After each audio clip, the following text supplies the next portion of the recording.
बिन सलमान ने रूसी president Putin से फोन पर बात की और सऊदी अरब पर ईरानी हमलों का जिक्र किया। ईरान में यूएस इजराइल के जरिए थोपे गए जंग में सैकड़ों ईरानी मारे गए हैं, जिनमें ईरान के सुप्रीम लीडर अली खामेनी, वजीर दिफा और रिवोल्यूशनरी गार्ड कॉर्प्स के हेड शामिल हैं।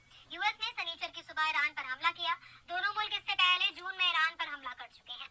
शनिचर को शुरू हुई जंग के दौरान ईरान ने यूएस मिलिट्री बेस, साइप्रस में एक ब्रिटिश एयरबेस और इजराइल के अंदर कई जगहों पर मिसाइलें भी दागी। इसी के साथ कई अरब मुल्कों में यूएस मिलिट्री बेस को निशाना बना रहा है।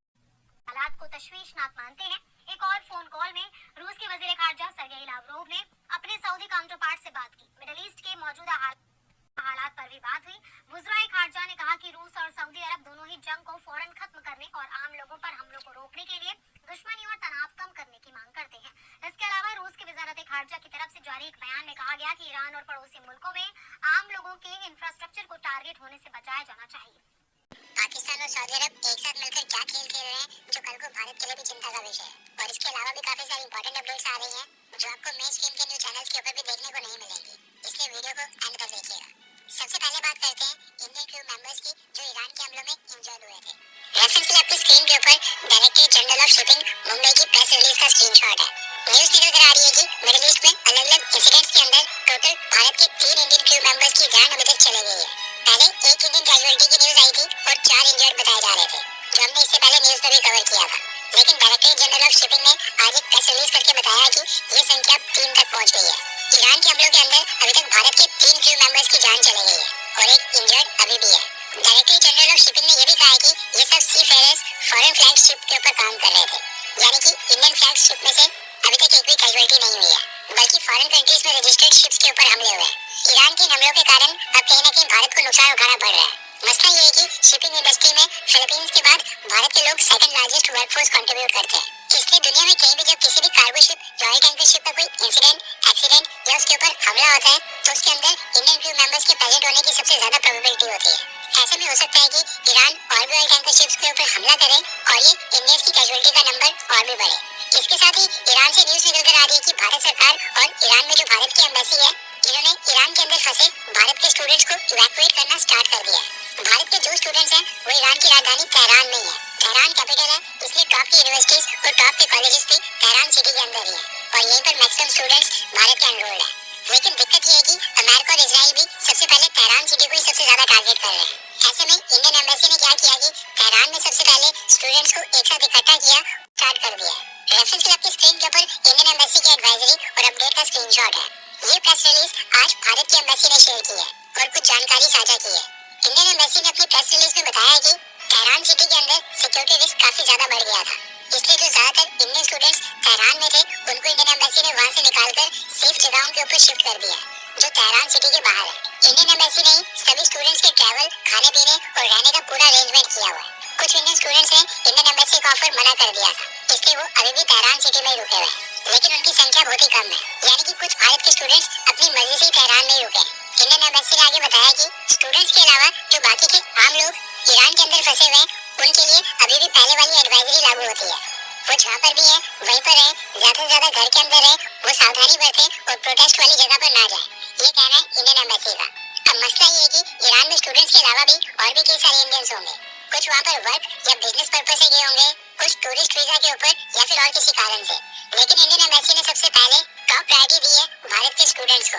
अभी स्टूडेंट्स को तेहरान सिटी से बाहर किसी सेफ लोकेशन के ऊपर ले जाया गया है। मोस्ट प्रोबेबली तेहरान सिटी के बाहर किसी होटल में अकोमोडेट किया होगा और वहां से इन सब स्टूडेंट्स को रोड के रास्ते से आर्मेनिया या तुर्कमेनिस्तान के लैंड बॉर्डर तक ले जाया जाएगा और वहां से फिर इंडियन एयरफोर्स या प्राइवेट एयरलाइन कंपनी के किसी प्लेन की मदद से इन सब स्टूडेंट्स को भारत वापस लाया जाएगा। ऐसा नहीं है कि भारत की एम्बेसी केवल स्टूडेंट्स को रेस्क्यू करेगी और बाकी इंडियंस जो इस समय ईरान के अंदर फंसे हुए हैं उनको पीछे छोड़ दिया जाएगा। स्टूडेंट्स को बस प्रायोरिटी के ऊपर वापस लाया जा रहा है। इनके बाद इंडियन एम्बेसी बाकी इंडियंस को भी सेफली रेस्क्यू करेगी और उनको इवैक्यूएट करके भारत लाएगी। नेक्स्ट अपडेट आ रही है भारत के विदेश मंत्रालय को लेकर। आज 4 दिन के बाद फाइनली भारत के विदेश मंत्रालय ने ईरान, इजराइल और अमेरिका के इस युद्ध के ऊपर एक ऑफिशियल स्टेटमेंट इशू कर दी है। भारत की तरफ से विदेश मंत्रालय के स्पोक्सपर्सन रणधीर जायसवाल सर ने कहा कि हमने 28 फरवरी 2026 को ही ईरान और गल्फ रीजन में शुरू हुए कॉन्फ्लिक्ट के ऊपर अपनी गहरी चिंता जता दी थी। युद्ध शुरू होने से पहले भारत ने सभी देशों से कहा था कि शांति बनाए रखें, सिचुएशन को और न बढ़ाएं और आम लोगों की सेफ्टी को सबसे पहले रखें। लेकिन अफसोस की बात है कि रमजान के पवित्र महीने में भी सिचुएशन सुधरने की बजाय और खराब होती गई है। पिछले कुछ दिनों में न सिर्फ लड़ाई तेज हुई है बल्कि ये और दूसरे देशों तक भी फैल गई है। तबाही और मौत की घटनाएं काफी बढ़ गई हैं और नॉर्मल जिंदगी और बिजनेस एक्टिविटीज लगभग रुक सी गई हैं। भारत इस रीजन के बिल्कुल करीब है और यहाँ की स्टेबिलिटी डायरेक्टली भारत से जुड़ी हुई है, इसलिए ये डेवलपमेंट्स हमारे लिए चिंता का विषय है। लगभग 1 करोड़ भारतीय लोग गल्फ देशों में रहते हैं और वहाँ पर काम करते हैं। उनकी सुरक्षा और उनका भला भारत की प्राथमिकता है और हमारे लिए सबसे पहले आता है। अगर वहाँ पर कुछ भी गलत होता है तो हम उसको इग्नोर नहीं कर सकते हैं। भारत का ट्रेड और हमारी एनर्जी सप्लाई भी इसी रीजन से गुजरती है, इसलिए अगर यहाँ पर कोई बड़ी रुकावट आती है तो इसका सीधा असर भारत की इकोनॉमी और हमारी अर्थव्यवस्था के ऊपर पड़ता है। भारत एक ऐसा देश है जिसके लोग दुनिया भर की वर्कफोर्स में काम करते हैं, इसलिए मर्चेंट शिप्स के ऊपर होने वाले हमलों का भी हम सख्त विरोध करते हैं। दुख की बात यह है कि पिछले कुछ दिनों में मर्चेंट शिप्स के ऊपर हुए हमलों में कुछ भारतीय नागरिकों की जान भी गई है और कुछ लापता है। इसी बैकग्राउंड में भारत फिर से एक बार जोर देकर कहता है कि बातचीत और डिप्लोमेसी इसका सॉल्यूशन है, यानी कि हल बातचीत करने और डिप्लोमेसी के जरिए निकलेगा। हम जल्दी से जल्दी इस कॉन्फ्लिक्ट को खत्म करने की मांग करते हैं। बहुत सी कीमती जानें अभी तक जा चुकी हैं और इस पर हमें गहरा दुख है। जो देश इस कॉन्फ्लिक्ट से प्रभावित है वहाँ पर भारत के एम्बेसीज और हमारे कॉन्सुलेट्स लगातार भारतीय लोगों के कांटेक्ट में हैं। वो रेगुलर एडवाइजरी जारी कर रहे हैं और जो लोग वहाँ पर फंस गए हैं उनकी हर संभव मदद की जा रही है। भारत की सरकार सिचुएशन के ऊपर नजर बनाए हुए है और नेशनल इंटरेस्ट में जो भी जरूरी होगा वो फैसला भारत सरकार आगे भी लेगी।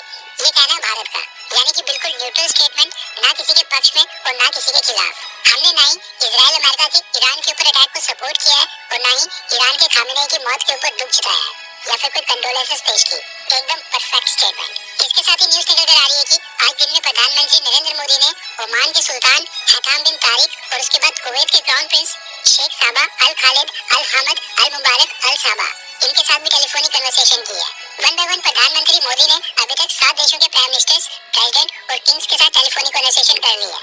और खास बात नोट करने वाली है कि इन सब के ऊपर ही ईरान इस समय हमले कर रहा है और भारत ने इस बात की आलोचना की है कि ईरान इनके ऊपर हमला करके गलत कर रहा है। ये चीज जॉइंट स्टेटमेंट में इन सभी देशों ने कही है और आज ओमान और कुवैत ने भी कहा है कि ईरान के हमलों के खिलाफ भारत ने उनको सपोर्ट एक्सटेंड किया है। नेक्स्ट अपडेट आ रही है पाकिस्तान और सऊदी अरब को लेकर, लेकिन ये भारत के पर्सपेक्टिव से भी काफी इंपॉर्टेंट यानी कि महत्वपूर्ण अपडेट है।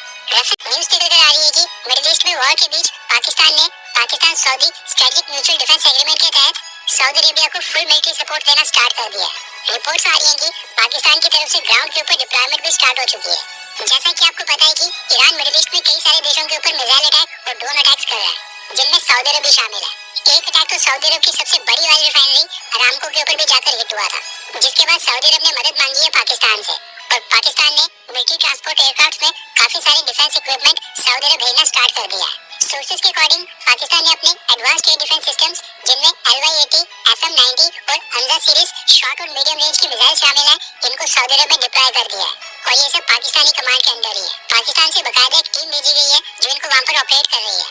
पाकिस्तान के सारे एयर डिफेंस सिस्टम भारत के खिलाफ तो फेल हो गए थे, अब ये सऊदी अरब में जाकर वहाँ पर क्या कमाल करते हैं वो तो खैर पता नहीं, लेकिन इस डिप्लॉयमेंट का सीधा मतलब ये है कि अगर रीजन में ये कॉन्फ्लिक्ट और भी एस्केलेट होता है तो सऊदी अरब की तरफ से आधी लड़ाई पाकिस्तान लड़ेगा। ईरान ने पाकिस्तान के ऊपर हमला नहीं किया है, इसलिए कहा जा रहा है कि पाकिस्तान अपने रिसोर्सेज सऊदी अरब के साथ शेयर कर रहा है। रिपोर्ट्स के अकॉर्डिंग पाकिस्तान की आर्मी, एयरफोर्स और नेवी तीनों फोर्सेज के पर्सनल्स सऊदी अरब फोर्सेज के साथ क्लोज कोऑर्डिनेशन में काम कर रहे हैं और ईरान के मिसाइल और ड्रोन अटैक्स को न्यूट्रलाइज करने के लिए एफर्ट्स मार रहे हैं। फिलहाल तो अभी तक पाकिस्तान ने केवल एयर डिफेंस सिस्टम को सऊदी अरब में शिफ्ट किया है और सऊदी अरब की मदद करने के लिए पाकिस्तान से कोई भी फाइटर जेट्स अभी तक सऊदी अरब नहीं भेजे गए हैं। अब ये चीज भारत के लिए काफी इंपॉर्टेंट डेवलपमेंट है, क्योंकि जैसे आज पाकिस्तान सऊदी अरब की मदद करने के लिए गया है, कल को जब भारत और पाकिस्तान के बीच सिचुएशन एस्केलेट होती है, भारत पाकिस्तान के बीच कोई स्मॉल स्केल का वॉर भी होता है, तो फिर उस समय कहीं ना कहीं सऊदी अरब के ऊपर भी ये काफी प्रेशर होगा कि वो भी म्यूचुअल डिफेंस एग्रीमेंट का सम्मान करते हुए पाकिस्तान की मदद करने के लिए आए। क्योंकि आज पाकिस्तान गया है तो कल को सऊदी अरब को भी पाकिस्तान की कॉल के ऊपर आना पड़ेगा। उस समय सऊदी अरब भारत के खिलाफ जाकर पाकिस्तान की कैसे मदद करेगा ये देखना भी इंटरेस्टिंग होगा।